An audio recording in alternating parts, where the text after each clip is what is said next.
São Paulo resolveu voltar a ganhar, né, no Campeonato Brasileiro e, olha, fez esforço para não ganhar, na minha opinião. Quero ver a opinião dos amigos da bancada. Fez esforço e logo no final também fez um pouquinho mais de esforço. Marcão, meu querido, e Grécio, estamos aqui juntos. Marcão estava lá em Santos, né, curtindo um pouco da brisa do mar lá na Vila Belmiro. Marcão, o que é que só você viu ontem na Vila Belmiro? Vitória, mais um joguinho difícil de engolir, hein, Marcão? Verdade, Perrone, boa noite, Grécio, galera. Eu e os pouco mais de 8 mil São Paulinos que conseguiram descer até Santos, né?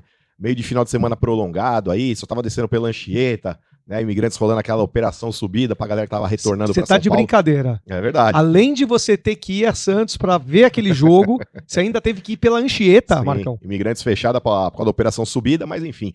Falando a respeito do jogo aí, Perrone, outro jogo que, né, o São Paulo ele vence, mas não convence. Impressionante como o São Paulo às vezes ele acaba se complicando em partidas que teoricamente teriam que ser fáceis, né?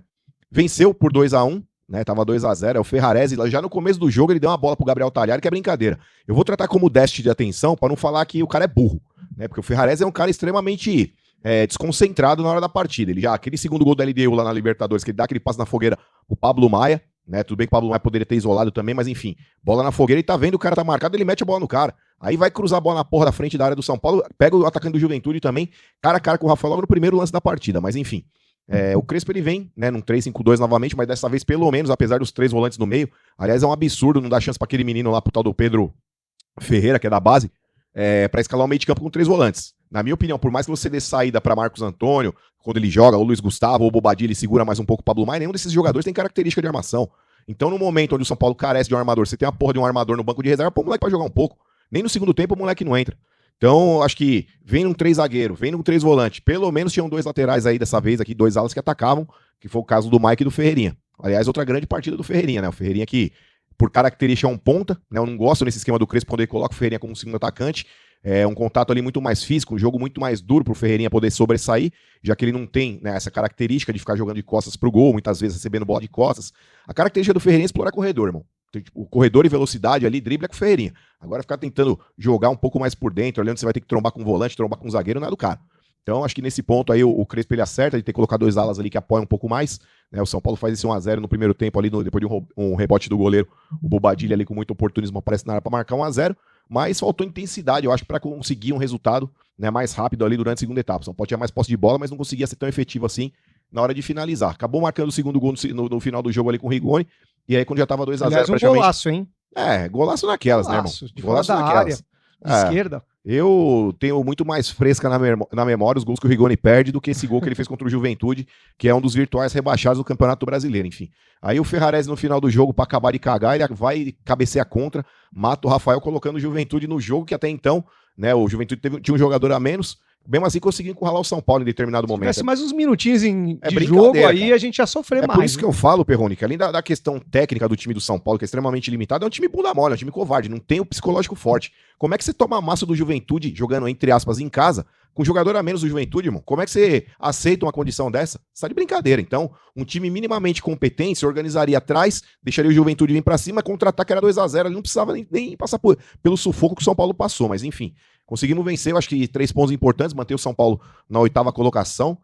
Eu acho que vai abrir sim esse G8 do Campeonato Brasileiro para pré-Libertadores. A 7ª e 8ª vaga vão ser para pré-Libertadores. Eu acho que o São Paulo vai beliscar acima essa pré-Libertadores. Então, tendo o Fluminense vencendo a Copa do Brasil ou o Cruzeiro, que estão acima do São Paulo, e para mim são os favoritos à conquista da Copa do Brasil, o São Paulo vai acabar herdando essa vaga como herdou no ano passado.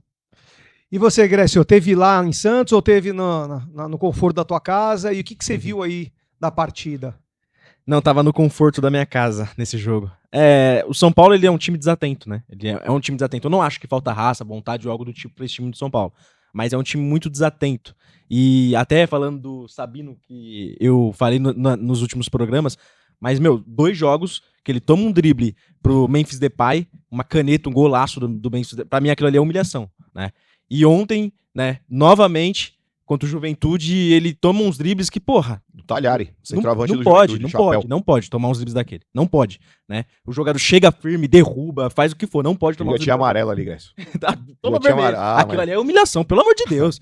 Aquilo que o Memphis Depay fez com ele é humilhação. É ridículo tomar um gol daquele, é ridículo. Derruba, faz pênalti, que pô, mas não deixa o cara completar e fazer um gol daquele. É ridículo. Mas ali contra o Corinthians, passar daquele momento de ódio que a gente tem, porque a gente tava segurando o jogo até melhor, né? No segundo tempo, teve chance, né? Teve uma bola lá que o goleiro reserva do Corinthians deu uma bobeada, a bola bateu no peito dele, ele largou na frente da pequena área lá, faltou só completar. Ali quem tem mais técnica e talento decide o jogo, né? Ali o Memphis provou que tem essa técnica, e não sei se vale tudo aquilo lá que os caras pagam, também acho que não, mas ali pintou o diferente, né? Pintou o cara que joga diferente. A gente não tinha nenhum, só um parênteses aí. Tá falando a respeito de entregadas de gol que o São Paulo tá acostumado a dar. Essa cagada foi do Pablo Maia. Foi o cruzamento do Bidu pra dentro da área, não tinha ninguém nas costas do Pablo Maia, ele ajeita a bola pro Memphis. E aí o Sabino fica... Que foi a mesma da LDU. Exato. Mesma da LDU. Então Pablo Maia e tal do Ferrarese, eu vou te falar, o que tá entregando de paçoca, esse ano não tá escrito, irmão. Fala, Gracio. Mas enfim. E assim, o Ferreirinho eu também achei que foi muito bem no primeiro tempo. Teve a contusão, não deve jogar mais esse ano, mas teve aquela contusão que ele sentiu no primeiro tempo. Depois entrou o Luca, que pra mim foi um dos destaques desse time do São Paulo. Já vinha sendo destaque no Sub-20. Mas enfim, precisa do Crespo dar mais oportunidades, mas a gente vai falar dele mais tarde. Depois o Rigoni entrou. Não acho que tenha que ficar pro próximo ano também, mas foi lá e fez o segundo gol, que deu uma amenizada, né? Porque depois o São Paulo vai lá e toma um gol besta também. Um time desatento. É um time que durante o ano é aquilo. Você mesmo falou, o São Paulo não merece classificação para Libertadores. Não merece. Por merecimento, se a gente for falar, não merece. Porque um time que tá ganhando de 2-0, com um jogador a mais, tomar um gol pro Juventude, com todo respeito ao Juventude, tomar um gol pro Juventude, não pode. Não pode. E o São Paulo não merece também acho. Concordo com você, tá? Mesmo querendo, eu não acho que o São Paulo merece classificação para Libertadores. Mas é isso, enfim. É isso, né? O time desatento, fruto de um clube largado, né? Essa é a minha opinião. Enquanto o São Paulo empatava com sofrência com o Juventude, porque, não sei se vocês lembram, mas segundos antes do São Paulo fazer o gol, o São Paulo quase toma um gol lá ridículo, né? Sim. Passe bonito lá do meia, né? Do tal do Giovani, lá o meia do Juventude.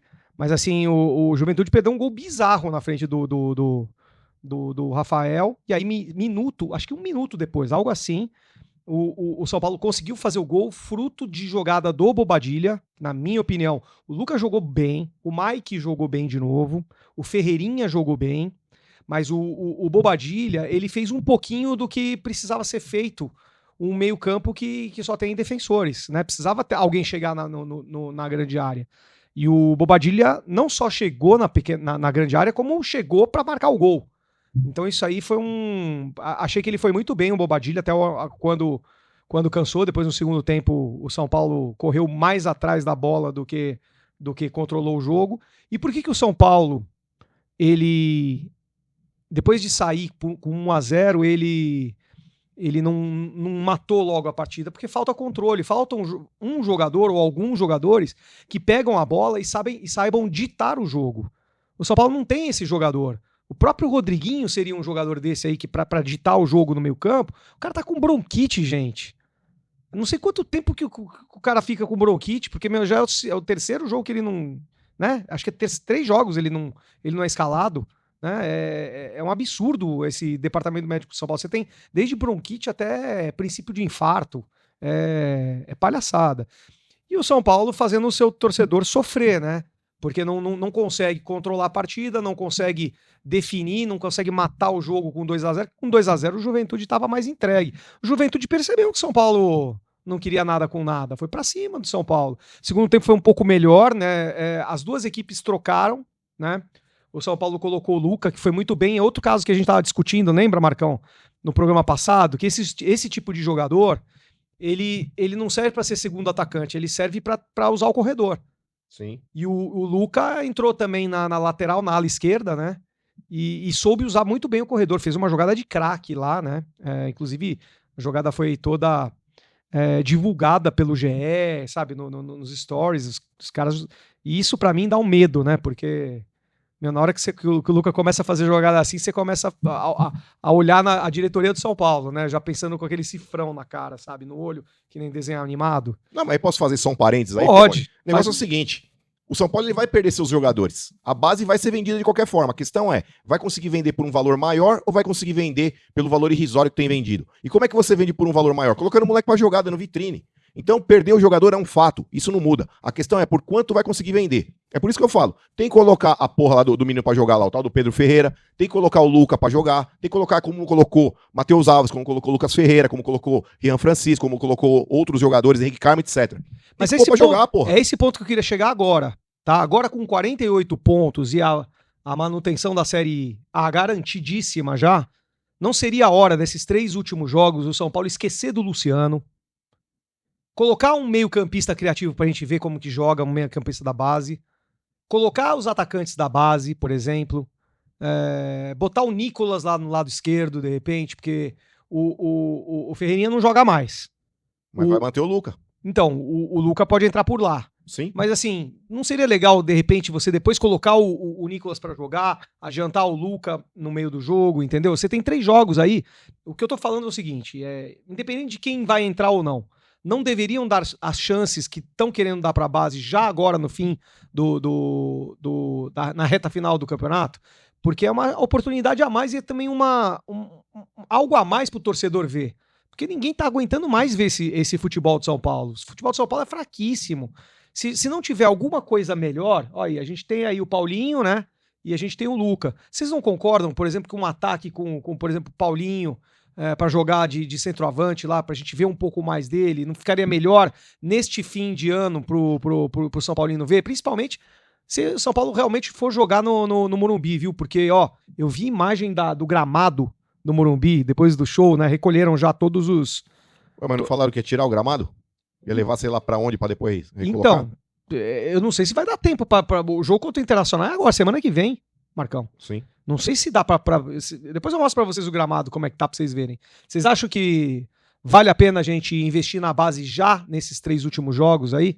Mike, Paulinho, Luca, o Pedro, o Nicolas. Eu duvido que o Crespo vai fazer isso. Até porque eu acho que o Crespo ele quer Libertadores. Até porque se tiver Libertadores, tem mais investimento pra ele ter um time melhor. Eu duvido que ele vai colocar jogadores da base só por uma questão de vamos dar oportunidade. Não, eu acho que ele vai focar nesses últimos 3 jogos com o que puder de time pra colocar em campo. E eu acho que ele vai pros mais experientes. Com a volta agora do Marcos Antônio, que eu achei que ele conseguiu sim ditar o ritmo de São Paulo. Ainda falta o meia, tá? Ainda falta o meio campo, juntou, seja o Rodriguinho, ou sei lá, o Oscar, sei lá, enfim. Mas falta o meio campo, mas o Marcos Antônio ele já mostrou um passe diferente, né? O Marcos Antônio, ele é um jogador que ele tenta fazer o triângulo muitas das vezes, ele chama o jogador às vezes tá nas costas, ele fala, vem jogar, e participa bem do jogo. Mas eu não acho que ele vai colocar os moleques pra jogar nesse jogo só porque os moleques terão que ter oportunidade. Eu acho que pra 2026 ele quer Libertadores pra ter um time melhor. E você, Marcão, também? Não, tô com o Grécio nessa daí. Eu acho que o São Paulo tem o objetivo aí de ficar pelo menos na 8ª colocação, imaginando que abra-se esse G8 aí, com isso a gente esteja numa pré-Libertadores. Então, eu acho que não é um momento de fazer teste, por exemplo. Mas eu sou a favor de dar oportunidade pro Pedro Ferreira. Nicolas deixa pro Campeonato Paulista, Paulinho, de repente, deixa pro Campeonato Paulista, ou pode ser uma opção, já que o Ferreirinha tá machucado aí, né? Tipo, não vai poder atuar. Sei lá, começa com o Tap e Luciano na frente, aí no segundo tempo lá um dos caras cansou, ao invés de colocar essa pereba desse Rigoni, pô, o Paulinho. O Paulinho no lugar de um dos dois. Enfim, mas eu acho que no meio de campo ali, principalmente em jogos onde o São Paulo enfrenta adversário que vem com essa proposta de fechar o jogo, de arrancar um empate, por exemplo, pra tentar alguma coisa, eu acho que o São Paulo tem que ter um articulador. Se o São Paulo tem no banco de reservas esse moleque aí, que pelo que falam, o Grécia acompanha mais a base, é bom jogador, tudo bem que o moleque às vezes na base não tem o mesmo desempenho no profissional, mas isso a gente só vai saber se o moleque tiver oportunidade. Então, em jogos onde o São Paulo precisa enfrentar um adversário que vem pra cá fechado, que vem pra cá pra tentar amarrar o jogo, como era o caso do Juventude, por exemplo, pra mim faz todo sentido você ter um meio de campo com 2 volantes e uma porra do meia. Eu acho que nesse aspecto aí, o Crespo pra 2026 tem que mudar. Esse 3-5-2 dele é um cara que ele insiste demais nisso aí. O São Paulo, por exemplo, contra o Corinthians, terminou o primeiro tempo e não deu uma porra no chute no gol. Eu, se fosse o treinador, já voltaria com um esquema diferente. Tá perdendo o jogo, porra. Abre mão de um zagueiro, já abre e mete um 4-3-3, já deixa o Ferreirinha na frente, jogando na dele, jogando como ponta, coloca o Luca do outro lado. E o Luciano como falso 9. Você entendeu? Você tá perdendo o jogo pra você ir atrás do resultado. Mas não, ele volta no 3-5-2. Aí ele saca o Patrick, que é uma porcaria, esse moleque é um a menos, hein, mano? Com todo respeito aí. Aproveita que você é novo, irmão. Vai estudar, vai fazer outra coisa, porque jogador de futebol você não vai ser. A não ser, quer dizer, pro outro clube, pro São Paulo não serve, mas enfim. Tira o Patrick, coloca o Ferreirinha na dele e coloca o Tapia. O moleque vai, entra, faz o gol, tudo bem, mas achamos o gol numa bola parada. Você viu, não é que construiu a jogada taticamente, mudou. Não mudou porra nenhuma. Sério que bateu escanteio, o Tapia fez o gol de cabeça. Entendeu? Então acho que pra 2026 também o Crespo tem que ter um repertório um pouco maior. Vai estar perdendo o jogo, vai pegar um adversário fechado. Tem que ter maneiras de jogar. Ah, mas hoje tem um monte de lesão. Tem, mas dentro das possibilidades que ele tinha contra o Corinthians dava pra ter mudado. Por isso que eu tô falando, mete uma porra de um 4-3-3, bacana. Abre o jogo, mete Ferreirinha de um lado, jogada individual, velocidade. Do outro lado, Luca, jogada individual, velocidade. E aí vão pra dentro dos caras. E o que acontece? Acho que colocar a culpa também só em cima de lesão, tudo bem, tem lesão. Diminui as possibilidades do repertório, tudo bem, mas dentro daquilo que você tem à disposição ainda dava pra mudar alguma coisa, mas vamos ver.